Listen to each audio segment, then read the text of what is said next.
ونعوذ بالله من شرور أنفسنا ومن سيئات أعمالنا من يهده الله فلا مضل له ومن يضلل فلا هادي له وأشهد أن لا إله إلا الله وحده لا شريك له وأشهد أن محمدا عبده ورسوله يا أيها الذين آمنوا اتقوا الله حق تقاته ولا تموتن إلا وأنتم مسلمون يا أيها الناس اتقوا ربكم الذي خلقكم من نفس واحدة وخلق منها زوجها وبث منهما رجالا كثيرا ونساء واتقوا الله الذي تساءلون به والأرحام إن الله كان عليكم رقيبا يا أيها الذين آمنوا اتقوا الله وقولوا قولا سديدا يصلح لكم أعمالكم ويغفر لكم ذنوبكم ومن يطع الله ورسوله فقد فاز فوزا عظيما أما بعد فإن أصدق الحديث كتاب الله وخير الهدي هدي محمد صلى الله عليه وسلم وشر الأمور محدثاتها وكل محدثة بدعة وكل بدعة ضلالة وكل ضلالة في النار. வார்த்தைகளில் சிறந்தது அல்லாஹு தஆலாவுடைய வார்த்தை என்றும் வழிமுறைகளில் சிறந்தது நபி முஹம்மது ஸல்லல்லாஹு அலைஹி வஸல்லம் அவர்கள் காட்டி சென்ற வழிமுறைகள் என்றும் வழிமுறைகளில் மிகவும் மோசமானது இஸ்லாத்தின் பெயரால் ஏற்படுத்தப்படக்கூடிய புதுமைகள், அப்புதுமைகள் அத்தனையும் பிதஅத்துக்கள் எல்லாம் வழிகேடுகள் அத்தனையும் நரகத்துக்கு இட்டுச் செல்லும் என்ற நபி ஸல்லல்லாஹு அலைஹி வஸல்லம் அவர்களுடைய பொன்மொழியை ஞாபகப்படுத்தி கொண்டவனாக, அன்பின் இஸ்லாமிய சகோதரர்களே, அல்லாஹ்வின் நல்லடியார்களே, நன்மைகளை அளிக்கும் பொறாமை என்ற தலைப்பில் ஒரு சில செய்திகளை நானும் நீங்களும் பகிர்ந்து கொள்ளலாம். இந்த பொறாமை என்பது நானும் நீங்களும் எங்களுடைய வாழ்க்கையில் சாதாரணமான ஒரு விடயமாக கருதி கொள்ளக்கூடாது. மனித குலத்தில் இருக்கக்கூடிய அனைவரும் சந்திக்கக்கூடிய மிக பாரிய ஒரு பிரச்சனை என்று சொன்னால் இந்த பொறாமையாகத்தான் இருந்து கொண்டிருக்கிறது. யாரும் இந்த குற்றத்திலிருந்து, இந்த பிழையிலிருந்து தப்பிக்கவே முடியாத அளவுக்கு மிக மோசமான ஒரு பாவச் செயலாக பொறாமை இருந்து கொண்டிருக்கிறது. சாதாரணமாக கற்றவர்களாக இருக்கலாம், கற்றுக்கொண்டிருக்கக்கூடியவர்களாக இருக்கலாம், ஆண்களாக இருக்கலாம், பெண்களாக இருக்கலாம், சிறியவர்கள் பெரியவர்கள் அனைவரையுமே தாக்கக்கூடிய, அனைவரிடத்திலும் பாதிப்பு செலுத்தக்கூடிய ஒரு முக்கியமான ஒரு பாவ செயல்தான் இந்த பொறாமை என்பதனை நானும் நீங்களும் புரிந்து கொள்ள வேண்டும். அன்புக்குரிய சகோதரர்களே, நான் ஏற்கனவே சொன்ன இந்த பட்டியலில் கற்றவர்கள், கற்றுக்கொண்டிருப்பவர்கள், ஆண்கள் பெண்கள் சிறியவர்கள் பெரியவர்கள், இவ்வாறெல்லாம் இந்த பாவச்செயல் எவ்வாறு வருகிறது என்பதனை விரிவாக இந்த இடத்திலே சொல்லுவதற்கு நேரம் போதாது. ஒரு சில விடயங்களை மாத்திரம் அதற்கு ஞாபகப்படுத்திக் கொள்ளலாம்.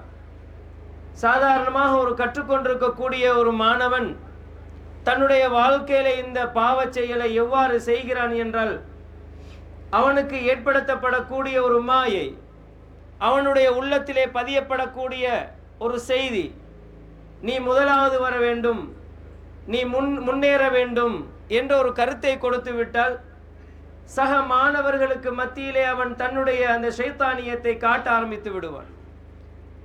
அந்த மாணவனுக்கு முன்னால் இருக்கக்கூடிய, முன்தரங்களிலே இருக்கக்கூடிய மாணவர்களுடைய கொப்பிகளையோ புத்தகங்களையோ கிழிப்பது, ஒழிப்பது, இதை போன்று இன்னொரு காரியங்களிலே ஈடுபடக்கூடிய நிலைமையை பார்க்கிறோம். கற்றிருக்கக்கூடிய ஆலிம்கள், தாயிகளாக இருந்தால் கூட அவர்களுக்கும் பல்வகையான இவ்வாறான பொறாமை என்ற உணர்வு ஏற்படுகிறது. சிலருக்கு மத்தியிலே தாழ்த்தி அடுத்தவர்கள் எங்களை விட உயர்ந்து விடக்கூடாது என்ற ஒரு மனநிலை, அந்த ஷைத்தானியத் ஏற்பட்டு விடுகிறது. இது அவர்கள் விரும்பி செய்யக்கூடிய ஒன்றாகவோ அல்லது விரும்பாமல் அவருடைய உள்ளங்களில் ஏற்படுத்தப்படக்கூடிய ஒரு ஷைத்தானியத்தான உணர்வாகவோ இருக்கலாம். ஏனென்றால் அல்லாஹுடைய மார்க்கத்தை நானும் நீங்களும் கற்றுக்கொண்டிருக்கிற நேரத்திலே சில ஷைத்தானிய உணர்வுகள் எவ்வாறு போடப்படுகிறது என்றால், அல்லாஹ்வுடைய மார்க்கம் ஓங்கிவிடக் கூடாது என்பதற்காக ஷைத்தான் அதிகமான முயற்சிகளும் பிரயத்தனங்களும் செய்கிறான். அதற்காக இவ்வாறு சில உள்ளங்களிலே ஊசலாட்டங்களை ஏற்படுத்தலாம். அன்பான இஸ்லாமிய உறவுகளே, விரிவாக பேசுவதாக இருந்தால் நிறைய செய்திகளை சொல்லலாம். இவ்வாறு எந்த ஒரு மனிதனையும் விட்டு வைக்காத ஒரு பாவமாக, மிக ஆபத்தான அபாயகரமான, எங்களுடைய நன்மைகளை எல்லாம் அழித்து விடக்கூடிய அளவுக்கு மிக பாரதூரமான ஒரு குற்றம் என்று சொன்னால் இந்த பொறாமை என்பதனை நானும் நீங்களும் புரிந்து கொள்ள வேண்டும். இந்த பொறாமையை பற்றி ரசூலுல்லாஹி ஸல்லல்லாஹு அலைஹி வஸல்லம் ஹதீஸிலே, குர்ஆனிலே நாங்கள் புரட்டி பார்க்கிற பொழுதும் சரி, ஹதீஸிலே ரசூலுல்லாஹ் சொல்லி இருக்கிற அந்த செய்திகளை எடுத்து பார்த்தாலும் சரி, ஆகுமான ஒரு வழிமுறை காணப்படுகிறது. அது பொறாமை என்ற கருத்தில், அந்த சொல் கருத்து பொறாமை என்று இருந்தாலும், ஒரு மனிதன் இன்னொரு மனிதனை பார்த்து நான் இவனை விடவும் முன்னேற வேண்டும், இவனை போலவும் செய்ய வேண்டும் என்று ஆசை ஏற்படக்கூடிய ஒரு வகையான ஒரு செயலுக்கு அரபிலே ஹசத் என்ற அந்த சொல் தான் பயன்படுத்தப்படுகிறது. ரசூலுல்லாஹி ஸல்லல்லாஹு அலைஹி வஸல்லம் அவர்கள் சொன்னார்கள், இரண்டு மனிதர்கள் இருக்கிறார்கள். அவர்களுக்குள்ளே ஒரு மனிதன் குர்ஆனை நல்ல முறையிலே படிக்கிறான், அல்லாஹ்வுடைய வேதத்தை கற்றுக்கொள்கிறான், பிறருக்கு அதனை கற்றுக் கொடுக்கிறான், அழகாக ஓதுகிறான், இரவு பகல் பாராமல் அந்த திலாவத்தில் ஈடுபடுகிறான். இவ்வாறு இருக்கக்கூடிய இந்த மனிதனை பார்த்து மற்றவர்கள் என்ன செய்யலாம் என்றால், இவரை போல நானும் குர்ஆனை படிக்க வேண்டும், இவரை போன்று அமல்களிலே ஈடுபட வேண்டும், குர்ஆன் திலாவத்திலே நான் ஈடுபட வேண்டும், நன்மைகளை நானும் அடைய வேண்டும் என்ற அவனுடைய உள்ளத்தில் ஏற்படக்கூடிய ஒரு ஆசை, இன்னொரு மனிதனை வைத்து தன்னை முன்னேற்றிக் கொள்ள வேண்டும் என்ற அந்த ஆசை இஸ்லாத்திலே தடை கிடையாது. ரசூலுல்லாஹ் ஸல்லல்லாஹு அலைஹி வஸல்லம் அவர்கள் சொன்னார்கள், நீ லா ஹஸத இல்லா ஃபித்னத்தைன், இரண்டு விடயங்களை தவிர இரண்டு விடயங்களை தவிர மற்ற எல்லாத்திலையுமே பொறாமை இருக்கிறது. ரெண்டு விஷயத்தில் பொறாமை இல்லைன்னாங்க ரசூலுல்லாஹ். அந்த இரண்டில் ஒன்றுதான், ஒரு மனிதன் மார்க்கத்தை படிக்கிறான், குர்ஆனை படிக்கிறான், அவனை போல நானும் படிக்கணும் என்ற அந்த ஆசை வருகிறது. சில நேரங்களில் சில மாணவர்களுக்கு இவ்வாறான ஆசை வரலாம், நான் அவரை போன்று வர வேண்டும், நான் இவரை போன்று இருக்கணும், என்னுடைய பேச்சால் இந்த மக்களுக்கு நான் சில செய்திகளை சொல்லணும், என் மூலமாக மனிதர்கள் நேர்வழியை அடைய வேண்டும் என்று சிலரை பார்த்து சில மனிதர்கள் தங்களுடைய உள்ளங்களில் ஆசையை வளர்த்து கொள்வார்கள்.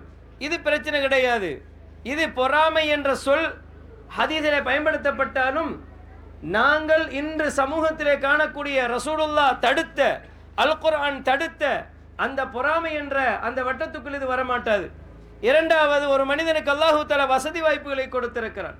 அந்த வசதி வாய்ப்புகளை வைத்து ஒரு மனிதன் தர்மம் செய்கிறான், சமூகத்திற்கு நல்ல பணிகளை செய்கிறான், தன்னால் இயன்ற சேவைகளை செய்கிறான்.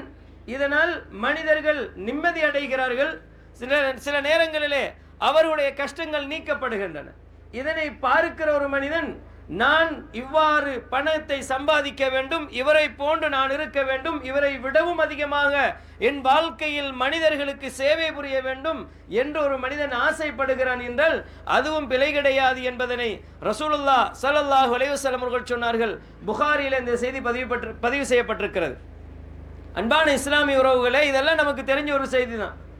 இரண்டாவது ஒரு விஷயம் என்னன்னு சொன்னால், இழிவான கேவலமான முறையில் நடந்து கொள்ளக்கூடிய அந்த பொறாமை என்ற ஒரு செய்தி. இந்த பொறாமையை ரசூலுல்லாஹ் ஸல்லல்லாஹு அலைஹி வஸல்லம் அவர்கள் தடுத்தார்கள். அது எப்படியான பொறாமை தெரியுமா? குர்ஆன் அழகாக சொல்லுகிறது. சூரத்து தௌபா 50-51வது வசனத்தில் சொல்லுது, அல்லாஹ் தஆலா அந்த அறிவுள்ளவன் அலீம் என்ற அந்த வார்த்தை இருக்கிறதே, அந்த வார்த்தையை மிக துல்லியமாக அல்லாஹ் தஆலா சொல்லி காட்டுகிறான். நாம் இந்த உலகத்தில் இப்பொழுது நடைமுறையில் எப்படி வாழ்ந்து கொண்டிருக்கிறோம், எங்களுடைய வாழ்க்கையில் எவ்வாறான எண்ணங்கள் உருவாகின்றன, நாம் அந்த பொறாமை என்ற உணர்வை எவ்வாறு உள்ளத்திலே பதித்திருக்கிறோம் போன்ற விடயங்களை அழகாக அல்லாஹ் தஆலா சொல்லுகிறான். 1400 வருஷங்களுக்கு முன்னால சொல்லப்பட்ட செய்தி இது. இன்று மனிதன் அதே மாதிரி நடந்து கொள்கிறான். அல்லாஹ் என்ன சொல்றான்னு சொன்ன, இன் துஸிபுக ஹஸனத்துன், உங்களுக்கு ஏதாவது ஒரு நலவு நடந்து விட்டால், பொறாமையுடைய அந்த வடிவத்தை பாருங்க, உங்களுக்கு ஏதாவது ஒரு நன்மை நடந்து விட்டது என்று சொன்னால், தஸ்வத்துஹும் தசுஹும், அவர்களுடைய நிலைமை எவ்வாறு மாறிவிடும் என்று சொன்னால் அவங்களுக்கு வருத்தத்தை அது ஏற்படுத்திடும். இவனுக்கு ஒரு நலவு நடந்துருச்சே, இவனுக்கு இப்படியெல்லாம் நடந்திருக்க கூடாது என்று ஒரு மனிதனுக்கு நலவு வந்து விட்டால் அந்த நலவை வைத்து அவர்களுடைய உள்ளங்களிலே ஒரு வகையான பிழையான எண்ணங்கள் உருவாகிவிடும். அவங்களுக்கு ஒரு வருத்தம் ஏற்படும். நடந்திருக்க கூடாது, எனக்கு கிடைக்கலையே, இவனுக்கு கிடைச்சிருச்சே என்ற இந்த மாதிரியான ஒரு உணர்வு ஏற்படும் என்பதை அல்லாஹ் சொல்லுகிறான். ஒயின் துசிபுக முசீபத்துன், உங்களுக்கு ஏதாவது ஒரு முசீபத் மோசமான ஒன்று நடந்துருச்சுன்னு சொன்னால் அவருடைய உள்ளங்கள் என்ன சொல்லும் தெரியுமா? யகூலு கத் அகத்னா அம்ரனா மின் கபில், இதுக்கு முன்னால நாங்க இந்த விஷயத்திலிருந்து தப்பிட்டோம், நாங்க போய் அதில் மாட்டிக்கொள்ளல. நிறைய நாங்க பார்த்தோமா இல்லையா? அண்மை காலங்களில் சில வருடங்களுக்கு முன்னால் ஏற்பட்ட அசம்பாவிதங்கள்ல மனிதர்கள் எவ்வளவு சந்தோஷப்பட்டாங்க. அல்லாஹ் பாதுகாக்க வேண்டும், சாதாரணமானது கிடையாது, மறுமையில் இதற்கு பதில் சொல்லித்தான் ஆகணும். அல்லாஹ் எனக்கு புத்தியை தந்திருக்கிறான், மார்க்கத்தை படிக்கணும் என்ற உணர்வை தந்திருக்கிறான், தெளிவாக சத்தியத்தையும் அசத்தியத்தையும் பிரித்து அறியக்கூடிய அல்லாஹு தஆலா அந்த அறிவை தந்திருக்கிறான். இப்படியெல்லாம் தந்திருந்தும் அந்த உள்ளத்தில் வந்த அந்த பொறாமை உணர்வு, விசேஷமாக சகோதரர்களே, இந்த பொறாமை உணர்வு நான் சில வருடங்களுக்கு முன்னால் நடந்த சம்பவங்களோடு இணைத்து சொல்லக்கூடிய செய்தி. ஆலிம்களுக்கு தான் அதிகமாக வந்துச்சு, ஆலிம்களுக்கு தான் இந்த பிரச்சனை கூடுதலாக இருந்துச்சு. மார்க்கத்தை மனிதர்களுக்கு தெளிவாக சொல்லுகிற பொழுது நாம யாருமே சொல்லல, என்னை பின்பற்றுங்கள், நான் சொன்னது சரி என்று ஏற்றுக்கொள்ளுங்கள் யாருமே சொல்லலையே. நாம் என்ன சொல்றோம் தெரியுமா? நாம் சொல்லுகின்ற செய்தி அல் குர்ஆனில் உள்ளதான்னு பாருங்க, ஹதீஸில் இருக்கிறதான்னு பாருங்க, இதனை சஹாபாக்கள் நடைமுறைப்படுத்தினார்களா, இதற்கு என்ன விளக்கம் சொல்லி இருக்கிறாங்கன்னு பாருங்க. நான் சொன்னதை மட்டும் எடுத்துட்டு இவர் சொன்னார். இப்ப இன்றைய மிம்பர்ல கூட நான் சொல்லுகிற இந்த செய்தியை நீங்க அப்படியே அச்சொட்டாக பின்பற்ற அவசியமே கிடையாது. நான் சொல்லுகிற இந்த வசனங்களை போய் வீட்டில் போய் பாருங்க, அல்லாஹ் இப்படி ஒன்று சொல்லி இருக்கிறானா, இந்த வசனத்துக்கு விரிவுரை என்ன சொல்லப்பட்டிருக்கிறது, இதற்கு ஏதாவது சம்பவங்கள் நடந்திருக்கிறதா, ஏதாவது சம்பவத்தின் அடிப்படையில் தான் இந்த வசனம் இறக்கப்பட்டதா, கொஞ்சம் பாருங்க. அப்படி உங்களுக்கு பார்க்க வாய்ப்பு கிடையாதா? நீங்க என்ன பண்ணணும் தெரியுமா?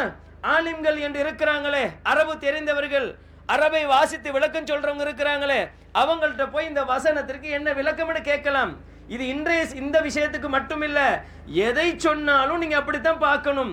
பல பேரோட நீங்க கலந்துரையாடணும், மார்க்கத்தை தெரிந்தவரிடத்தில் போய் கேட்கணும். அவர்கள் அந்த நேரத்தில் உங்களுக்கு பிழை சொல்வார்களாக இருந்தால், பிழையான விளக்கத்தை தருவார்களாக இருந்தால், அந்த நிமிடம் அவர்களுக்கு பதிவு செய்யப்படுமே. அல்லாஹ் கேட்பான், உன்னிடத்தில் கேட்டு வந்தானே, உன்னிடத்தில் விளக்கத்தை சொல்ல சொன்னானே என்று கேட்பானே. அப்ப இன்ஷா அல்லாஹ் அதுக்கு அவங்க பதில் கொடுத்துக்குவாங்க.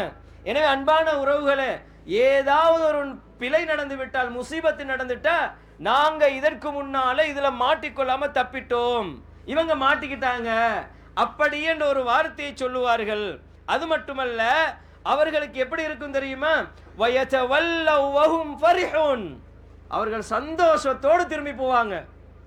ஒரு மனிதன் கடை வைத்திருக்கிறான், வியாபாரத்தில் ஜொலித்துக் கொண்டிருக்கிறான், சமூகத்தில் நல்ல பணிகளை செய்கிறார். அவரு ஒரு ஆளுக்கு என்ன செய்யணும்னா, என்ன செஞ்சாலுமே முன்னுக்கு வரல, முன்னுக்கு வராம இருக்கிறது பல காரணங்கள் இருக்கலாம். இந்த என்ன செய்வார் தெரியுமா? திடீர்னு ஒரு ஆள் அப்படியே விழுந்துருவாரு. அல்லாஹ்வுடைய சோதனை, அதெல்லாம் பெருசு கிடையாது. அபூபக்கர் ரலியல்லாஹு அன்ஹு அவர்கள் இந்த உலகத்திலே வாழுகிற ஒரு பெரிய ஒரு செல்வந்தராக இருந்தாரு. அடிமைகளை எல்லாம் காசு கொடுத்து வாங்கினாரு, உரிமையிட்டாரு. கடைசியாக அவருக்கு எந்த விதமான வசதி வாய்ப்புகள் இருக்கல. ஹதீஜா ரலியல்லாஹு அன்ஹா சீமாட்டி, நாங்க சொல்லுவோம் சீமாட்டின்றே சொல்லுவோம். ஆனா அவங்க என்ன செஞ்சாங்க? தன்னுடைய முழு சொத்துகளையும் இஸ்லாமிய பாதையில அந்த 10 வருஷத்துக்குள்ளே செலவழிச்சு முடிச்சாங்க. முஸஅப் இப்னு உமைர் ரலியல்லாஹு அன்ஹு அவர்கள் எப்படி வாழ்ந்தவர்கள், கடைசியாக கஃன் செய்ய முடியவில்லை. தலைய முடினா கால் தெரியுது, கால முடினா தலை தெரியுங்கிற அளவுக்கு ஒரு பெரிய செல்வந்தர் தன்னுடைய மரணத்தின் பொழுது கஃனுக்கு வசதி இல்லாமல் இருக்கிறாரு. இதெல்லாம் பெரிய பிரச்சனையே கிடையாது. அல்லாஹ் தருவான், எடுப்பான், தருவது அவன், எடுப்பதும் அவன். நாங்க செய்யறது ஒரே ஒரு முயற்சி மட்டும்தான். அன்பான இஸ்லாமிய உறவுகளே, அல்லாஹ் இந்த சொத்துக்களை கொடுத்து ஒரு மனிதனிடமிருந்து ஏதோ ஒரு காரணத்தினால அத பிடுங்கி இருக்கிறான். நீ இன்னும் கொஞ்சம் அல்லாஹ்வை நீ யோசிக்கணும், நீ இன்னும் அல்லாஹ்வை திக்ர் செய்யணும், நீ இன்னும் இன்ஷா அல்லாஹ் நான் அல்லாஹ்வுடைய பாதையில இன்னும் கஷ்டப்படுவேன் என்று நீ முயற்சி செய்யணும் என்பதற்கான சில சோதனைகளை தரலாம். இதை பார்த்துட்டு சில பேருக்கு என்ன இருக்கும் தெரியுமா? நாங்க இந்த மாதிரி எல்லாம் மாட்டிக்கொள்ளவே இல்லை, அவருக்கு கொடுத்து மாட்டினாரு, இவருக்கு கொடுத்து மாட்டினார், இப்படி எல்லாம் சொல்லுவோமா இல்லையா? சில பேருக்கு என்ன இருக்கும்டா, அல்ஹம்துலில்லாஹ் மிச்ச நாளா நினைச்சிட்டு இருந்தேன், இவரெல்லாம் நிறைய என்ன செய்யறாரு, இப்படி செலவழிக்கிறாரு, நாங்கெல்லாம் இதெல்லாம் எங்களை பிள்ளைகளுக்கு மனைவிக்கு பரம்பரைக்கு வச்சுட்டு இருக்கிறோம், ஒன்றுமே இல்லாமல் இருக்கிறார், அல்ஹம்துலில்லாஹ் எங்களுக்கண்டா இருக்குது என்று சந்தோஷப்படுவார்கள். இது மாதிரி எத்தனை வடிவங்கள், எத்தனை சூரத்களை சொல்ல முடியும். மனிதனுடைய உள்ளங்கள் அந்த அளவுக்குமே மோசமானது சகோதரர்களே. ஷைத்தான் எங்களை வழிகெடுப்பதற்கு என்றே முயற்சி செய்து கொண்டிருக்கிறான். ஏன்னா எங்களை ரத்தத்தில் அவன் ஓடிட்டு இருக்கிறான். அதனாலதான் நாங்க அந்த ரத்தத்தில் ஓடிக்கொண்டிருக்கிறதுனாலதான் நிறைய விடயங்களில் வஸ்வாஸ் தன்மையை அவன் ஏற்படுத்துகிறான். இந்த அடிப்படையில் அல்லாஹ் சொல்றான் என்ன தெரியுமா, ஒரு நலவு நடந்துட்டா பொறுக்காது, ஒரு தீமை நடந்து விட்டால் அவர்களுக்கு அதுல சந்தோஷம் இருக்கிறது என்று அல்லாஹு தஆலா தெளிவாகவே குர்ஆன்ல சொல்வதை பார்க்கிறோம்.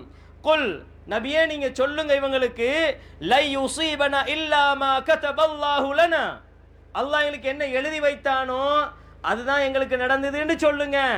இல்லாம ஒன்றும் நடக்கல எங்களுக்கு. நாங்க வீணாக இந்த சொத்துக்களை, அல்லாஹ் தந்த ரிஸ்குகளை நாங்க வீணாக்கவில்லை. அல்லாஹ் எங்களுக்கு தந்த, எங்களுக்கு என்ன எழுதி இருக்கிறானோ அதுதான் நடக்குது, அதெல்லாம் எதுவுமே நடக்க மாட்டாது. ஹுவ மௌலானா, அவன் தான் எங்களுடைய பாதுகாவலன். வஅலல்லாஹி ஃபல்யதவக்கல் அல் முஃமினூன், மூமின்கள் அல்லாஹ் மீது தவக்குல் வைப்பார்கள்.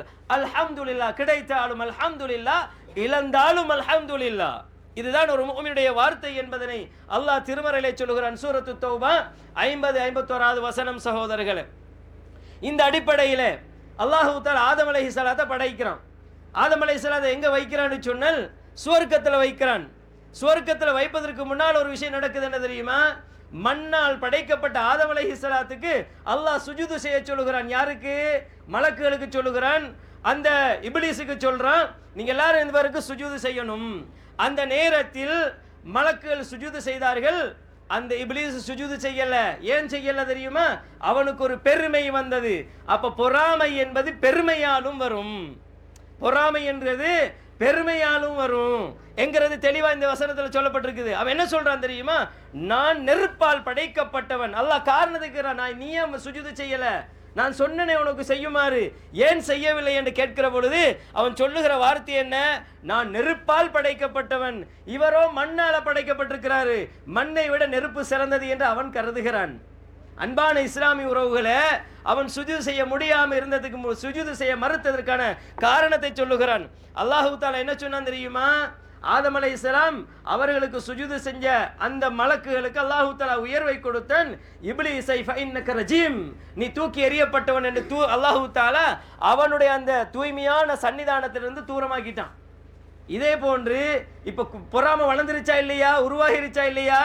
அப்ப ஆரம்பத்திலேயே ஷைத்தான் தான், இப்லீஸ் தான் இதை போடுறான் என்றதை தெளிவா விளங்கணும். எங்க பொறாம வெளிப்படுதோ அங்க ஷைத்தானுடைய, இப்லீஸினுடைய விளையாட்டு ஆரம்பித்து விட்டது என்பதனை புரிந்து கொள்ளுங்கள்.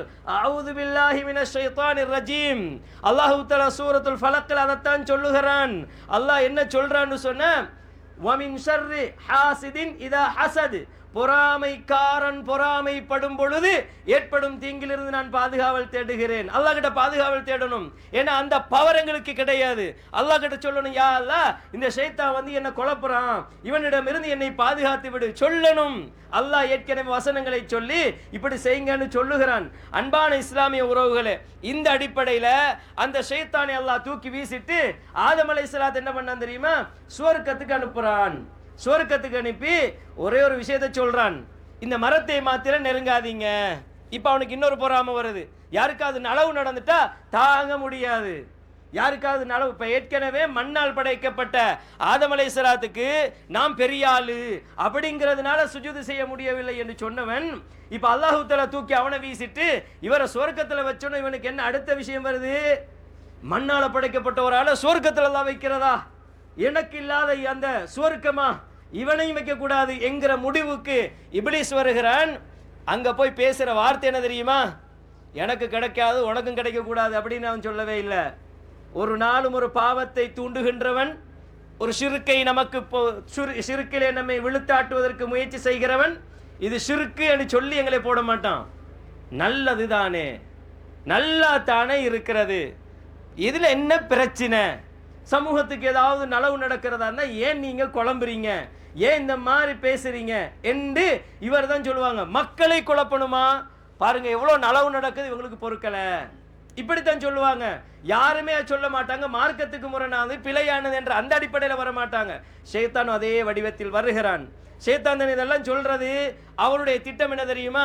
நீங்க மலக்கா போயிருவீங்கப்பா, நீங்க 2 பேரும், நான் உங்களுக்கு நசிஹத்து செய்கிறேன், உங்களுக்கு நசிஹத்து பண்ற, நீங்க மலக்கா போயிருவீங்க, அதனால தான் இந்த மரத்தை சின்ன தின்னவானு சொல்லி இருக்கிறான்.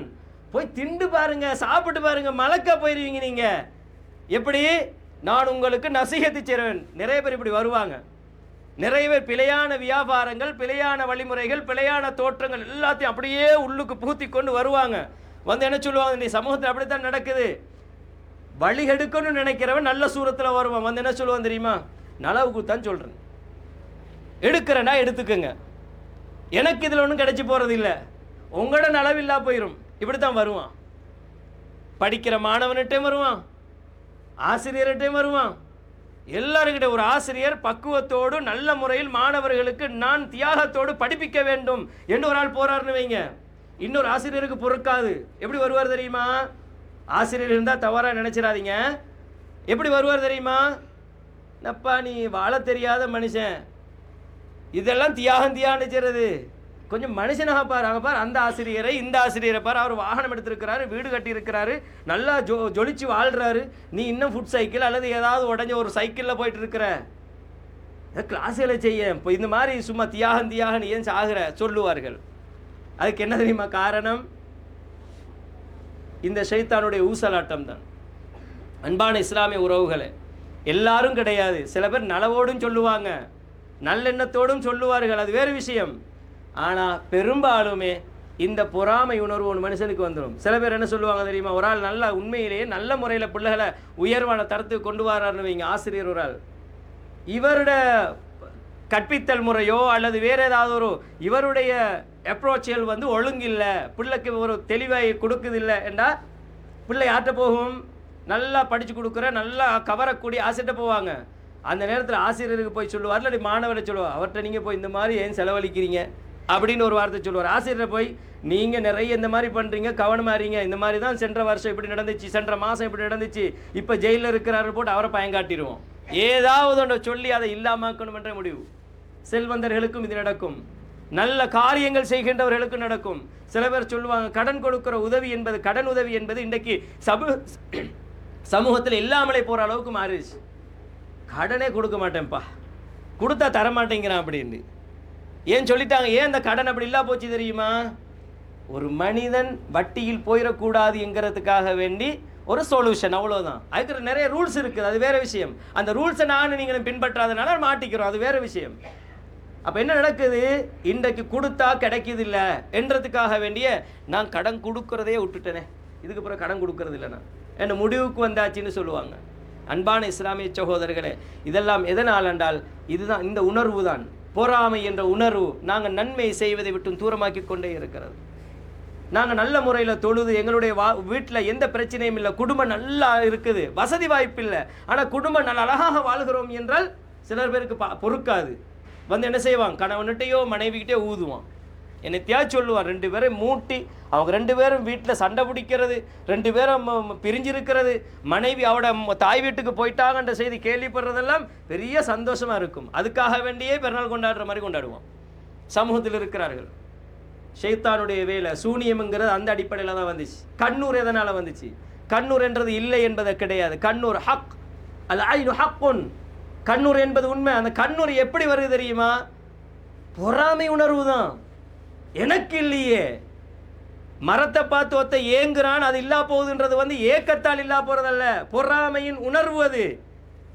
நானும் தான் மரம் வளர்க்குறேன், ஏன மரத்தில் ஒன்றுமே இல்லையே, இவன்ட வருஷம் இந்த மாதிரி காய்க்குது, ஏன் வந்துச்சு இது? மாஷா அல்லாஹ், அவர்கிட்ட சொல்லி ஏன பிள்ளைகளும் கொஞ்சம் கொண்டு போய் கொடுப்போம். அப்போ அந்த உணர்வெல்லாம் இல்லை. எப்படின்னா பார்க்குற பார்வையில் நானும் தான் பல வருஷமாக என்னமெல்லாம் பண்ணிட்டேன், நான் குஷி கருமையில் போய் சொல்லி இந்த மாதிரிலாம் ட்ரீட்மெண்ட்டெல்லாம் செஞ்சுருக்கேன், ஒன்றுமே வருதில்லை, இவனுக்கு மட்டும் இந்த மாதிரி காய்க்குதேன்னு அந்த பொறாமை உணர்வு வருதே, அடுத்த வருஷம் அதை என்ன செஞ்சிடும்? பட்டு போயிடும். அதுதான் அந்த வெடிப்பு, அதுதான் அந்த பொறாமை உணர்வு, அதுதான் கண்ணூர் என்று சொல்வதை எல்லாமே அப்படி பார்த்து ஒரு ஏக்கம் ஏங்கினான்றதல்ல, அது சில ரியாக்ஷன். அன்பான இஸ்லாமிய சகோதரர் ரசூலுல்லாஹ் ஸல்லல்லாஹு அலைஹி வஸல்லம் அவர்களுடைய காலத்தில் நடந்த ஒரு சம்பவம், கண்ணூர் இல்லை என்னது பொறாமையின் உணர்வால் ஏற்பட்ட அந்த கண்ணூர்ல என்ன நடந்துச்சுன்னா, ஒரு அழகான ஒரு சஹாபி குளிச்சுட்டு இருக்கிறாங்க. அதனால் அந்த பக்கத்தால் ஒரு இன்னொரு மனிதர் போறாரு. அவர் தாண்டவே இவர் கீழே விழுந்துட்டார். ரசூலுல்லாஹ் என்ன செஞ்சாங்க, வஹி மூலமா சொல்லப்பட்டுச்சா இல்லையா, அந்த ஆளை கூப்பிடுங்க, அவரை வுது செய்ய வைங்க. எவர் தாண்டி போனார் அவரை வுது செய்ய வைங்க. வுது செய்ய வச்ச தண்ணி எடுத்து இவர் என்ன செஞ்சிருங்க, கழுவி விட்டுருங்க, எல்லாம் சரியா போயிடும். அந்த அவர் வுது செஞ்சாரு, இவரை கழுகினாங்க, விழுந்த மனிதன் எலும்பியாச்சு. ட்ரீட்மெண்ட். அன்பான இஸ்லாமிய சகோதரி, இதை நான் பிராக்டிக்கலாக என் குடும்பத்துக்குள்ள நான் செஞ்சு பார்த்து வெற்றி கண்டவன். என்ன சம்பவம் என்று சொல்லலாம், நேரம் கிடையாது. எனவே ரசூலுல்லாஹ் ஸல்லல்லாஹு அலைஹி வஸல்லம் அவர்கள் ஒன்றை சொல்லுகிறார்கள் என்றால் அது வஹி என்றால் நம்பித்தான் ஆகணும். எல்லாருக்குமே பார்க்குற சில அதாவது மடத்தனமாக சிந்திச்சா, ஊட்டி அழகாக இருக்கிறது, கண்ணூர் படலையே, எங்கேயா போய் ஒரு பூவை பார்த்து அழகாக பார்த்து அது ஒன்றும் நடக்கலையே ஏண்டா, நீ நினைக்கிற நேரமெல்லாம் நடக்கணுமா? நீ நினைக்கிற மாதிரியெல்லாம் நடக்கணுமா? அவன் சொல்ற மாதிரியெல்லாம் நடக்கணுமாண்டா தானே அல்லாஹுடைய தக்தீர் தேவையில்லையே, அல்லாஹுடைய வஹி தேவையில்லையே. பொறாமை உணர்வோடு ஊட்டியோட பார்த்து ஏங்கி பாரு ஊட்டி என்றா சொல்றான். என்ன அழகா இருக்குதப்பா இந்த பூமி. நூறடியாவுக்கு போன அந்த பசுமையான அந்த பூமியை பார்த்து என்ன செய்யறான், உடலுக்கு ஒரு சந்தோஷத்தை, மனதுக்கு ஒரு திடகாத்திரத்தை ஏற்படுத்துற அந்த காலநிலையை அவன் என்ன செய்கிறான், மெச்சுகிறான். என்ன நூறலியான தகர்ந்தா போச்சு. நூறலியாவுக்கு என்ன டூரிஸ்ட் வராங்க, ஏன் வராங்க, கவரப்பட்டு வராங்க. இதுக்கு கண்ணூர்ண்டா சொல்றது பொறாமை உணர்வோடு வரக்கூடிய அந்த வெறுப்பான உணர்வு தான் கண்ணூர். அன்பான இஸ்லாமிய உணர்வுகளை இதனை நானும் நீங்களும் புரிந்து கொள்ள வேண்டும். வல்ல ரஹ்மான் இவ்வாறு மோசமான இந்த பொறாமையிலிருந்து என்னையும் உங்களையும் காப்பாற்றி அருள் செய்வானாக. வ ஆகிரு தஅவானா அல்ஹம்துலில்லாஹி ரப்பில் ஆலமீன்.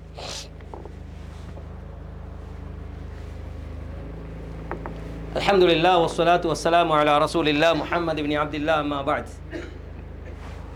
அன்புக்குரிய சகோதரர்களே, ஒரே ஒரு செய்தியை சொல்லி நிறைவு செய்கிறேன். யூசுப் அலைஹிஸ்ஸலாத்து வஸ்ஸலாம் இந்த பொறாமை உணர்வு ஏற்படுறதுக்கு இன்னொரு காரணம் அன்பு, பாசம், நெருக்கம், வாழ்க்கையில் நாங்கள் நல்லா வாழ்றது போன்ற இந்த விஷயங்கள் எல்லாம் வரும். பெருமையினூடாக ஒரு பொறாமையும் வரும். ஏற்கனவே பார்த்தது போல இப்போ யூசுப் அலைஹிஸ்ஸலாத்து வஸ்ஸலாம் அவர்களோடு யாக்கூப் அலைஹிஸ்ஸலாம் இரக்கமாக இருக்கிறாங்க. எதற்கு இரக்கமாக இருக்கிறாங்கன்னா, மற்ற பிள்ளைகளை விட கூடுதலான அன்பு காட்டி அப்படி இல்லை. அல்லாஹு தஆலா வஹியால என்ன செய்யறான்னா, யூசுப் ஒரு நபிங்கிறத சொல்கிறான். அப்போ இந்த அடிப்படையில் யூசுப் அலைஹிஸ்ஸலாம் அவர்களை பாதுகாக்கணும். இந்த 11 சகோதரர்களும் யூசுப் அலைஹிஸ்ஸலாத்தோட வித்தியாசமாக நடப்பாங்க என்பது வஹி. அதனால் கொஞ்சம் கவனமாக இருக்கிறாரு. அன்பு காட்டி இவருக்கு கூடுதலாக செஞ்சு அவங்கள கணக்கெடுக்காமல், சாப்பாடு கொடுக்காம, அவங்கள உடுப்பு வாங்கி கொடுக்காம, இப்படியெல்லாம் இல்லை. எல்லா பிள்ளைகளையும் சரிசமமாக பார்க்கிற யாக்கூப் அலைஹிஸ்ஸலாம் இவரை கவனமாக பார்க்குறாங்க. அதுதான் செய்தி. இவங்களுக்கு அது வித்தியாசமாக விளங்குது. கூடுதலாக வாப்பா யூசுஃபோட என்ன செய்கிறாரு, நெருக்கமாக இருக்கிறாரு. எனவே யூசுஃபை போட்டு தள்ளிட்டோம்டா எங்களுக்கு என்ன வாப்பாவுடைய அன்பு கிடைக்கும் என்று இவர்கள் மடத்தனமாக யோசிக்கிறாங்க. கொண்டு போய் என்ன செய்கிறார்கள், ஒரு பாலுங்கிணற்றில் வீசிட்டு வராங்க. கொலை செய்யணும்னு நினைக்கிறாங்க. தம்பியே, சகோதரன், ரத்தம், கொலையெல்லாம் பண்ண முடியாது அப்படின்னு நினைக்கிறான். அந்த மோசமான சூழ்நிலையிலும் ஒரு சின்ன குழந்தைய கொண்டு போய் வீச போகிறோம் என்ற அந்த உணர்வோட இருந்தாலும் கூட அவனுக்கு அந்த பாசம் என்ன செய்யலை, கொல்வதற்கு மனசு வரல.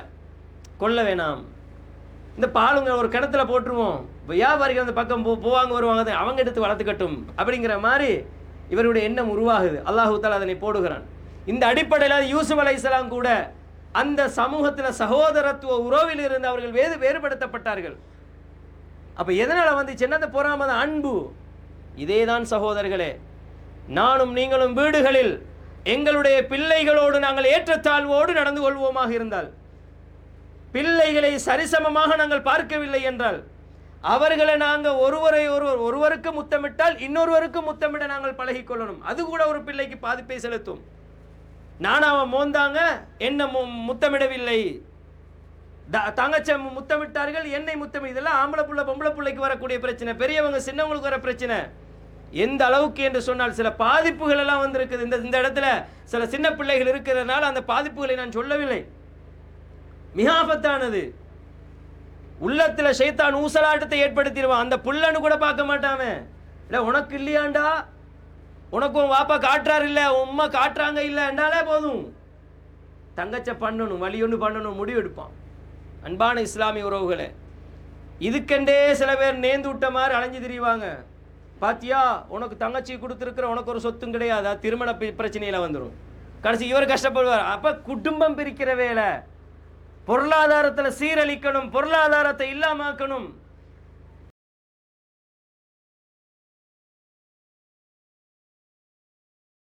மஸ்ஜிதுகளோட தொடர்புள்ளவர்களை கூட இல்லாமக்க எந்த அளவுக்கு கண்டா, ஒரு மனிதன் அல்லாஹுக்கு பயந்து தன் வாழ்க்கையில் இறைவனோடு தொடர்புள்ளவனாக, மஸ்ஜிதோடு தொடர்புள்ளவனாக இருக்கக்கூடியவனை கூட சூனியம் போன்றவற்றால் மஸ்ஜிதை விட்டு தூரமாக்குற சில செய்திகளை செய்யக்கூடிய விடயங்களை பார்க்கிறோம். நல்லா தொழுதுட்டு இருந்தான், திடீர்னு தொழ மாட்டான். சில நேரங்கள் அதுக்கு ஆட்களை போடுவான். இவன் பள்ளியோட தொடர்பாக இருக்கான், இவனை இந்த மாதிரி விட்டவன்டா பெரிய சூஃபியா போயிடுவான், நமக்கெல்லாம் வாழையிலாது, தான் செய்கிற குற்றம் வெளியே வந்துருமெனுக்கிறதுக்காக வேண்டி அவனையும் என்ன செய்ய இழுத்தெடுக்கிறது.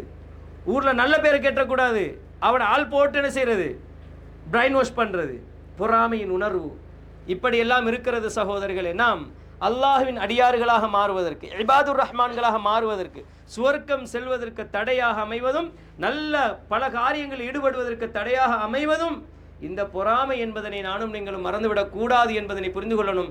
இந்த நேரம் எனக்கு போதாது, ஆனால் ஹுத்பா என்றதுனால நீட்டவும் முடியாது. சில செய்திகளை நீங்கள் புரிந்து கொள்வதற்கு சொல்லி இருக்கிறேன். எனவே இவைகளை புரிந்து எங்களுடைய வாழ்க்கையில் அந்த பொறாமை என்ற உணர்வு வந்துடக்கூடாது என்பதற்கு தான் அல்லாஹு தாலா சில பாதுகாப்பு செய்திகளை சொல்கிறான். ஆயத்துல் குர்சியை ஓதுங்க, குல் சூராக்களை ஓதுங்க. அல்லாஹு தாலா சூரத்துன்னா சூரத்துல் ஃபலக் அல் முஅவ்விதத்தைன் என்பதை தந்திருக்கிறதே அதுக்குத்தான்.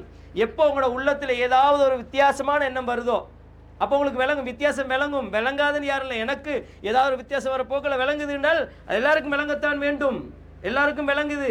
அந்த நேரத்தில் அஊது பில்லாஹி மினஷ் ஷைத்தானிர் ரஜீம், அல்லாஹ் என்னை பாதுகாக்கணும் துஆ செஞ்சுங்க, அல்லாஹ்க்கு பொறுசாட்டுங்க. அன்பான இஸ்லாமிய உறவுகளே, கண்ணூர் துஆக்களை ஓதிக்கொள்ளுங்கள். அஊது பி கலிமாத்தில்லாஹி தாம்மத்தி மின் குல்லி ஷைத்தானின் வஹாம்மா வ மின் குல்லி ஐனின் லாம்மா ஓதுங்க. பிள்ளைகளுக்கு ஓதி விடுங்க. உஐதுக் பி கலிமாத்தில்லாஹி தாம்மா, அந்த ஆரம்பத்தில் வரக்கூடிய அவுதுவா உஐதுஹா மாத்துங்க. பிள்ளைகளுக்கு மனனம் செய்ய வச்சு அதை ஓத வைங்க. பிள்ளைகள் பாடசாலையில் படிக்கிற பிள்ளைகளாக இருந்தால் அவர்களுக்கு இந்த பிரச்சனை வரும், பிள்ளைகளுக்கு சொல்லிக் கொடுங்க. மகனே நீ வீட்டுக்கு போய், மகளே நீ வீட்டுக்கு போய் அல்லது பாடசாலைக்கு போய் இந்த துஆ ஓதிக்கோங்கன்னு சொல்லுங்க. இவ்வாறான விடயங்கள் எல்லாம் செய்து எங்களுடைய இந்த பொறாமை என்ற உணர்வு சிறுவயதிலிருந்து பிள்ளைகளுக்கும் அதே போன்று எங்களுக்கு வருகிற பொழுது அஊது பில்லாஹி மினஷ் ஷைத்தானிர் ரஜீம் என்றும் முழுமையாக நாம் இந்த பொறாமையிலிருந்து பாதுகாப்பு பெற்றுக் கொள்ள வேண்டும். வல்ல ரஹ்மான் என்னையும் உங்களையும் இவ்வாறான மோசமான பாவத்திலிருந்து பாதுகாப்பானாக. என்னையும் உங்களையும் இந்த சமூகத்தில் நல்லவர்களாகவும் அவனுடைய நெருக்கமான அடியார்களாகவும் வாழ்வதற்கு தௌஃபீக் செய்வானாக. வ ஆகிரு தஅவானா அல்ஹம்துலில்லாஹி ரப்பில் ஆலமீன்.